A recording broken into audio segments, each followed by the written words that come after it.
أعوذ بالله من الشيطان الرجيم. بسم الله الرحمن الرحيم.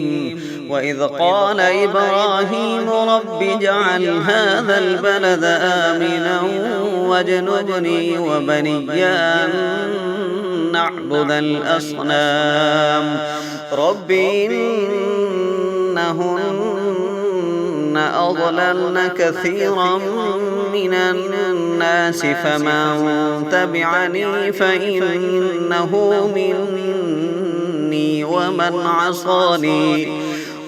عصاني فإنك غفور رحيم.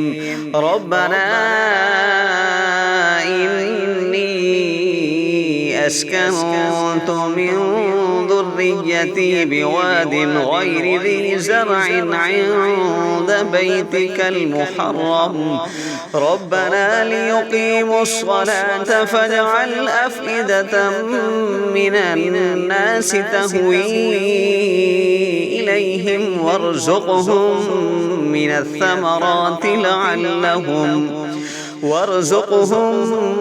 من الثمرات لعلهم يشكرون. ربنا إنك تعلم ما نخفي وما نعلن وما يخفى على الله من شيء في الأرض ولا في السماء.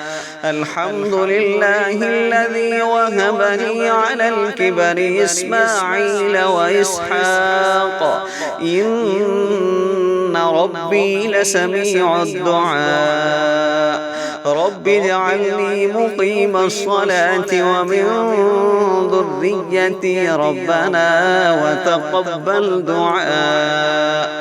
ربنا اغفر لي ولوالدي وللمؤمنين يوم يقوم الحساب.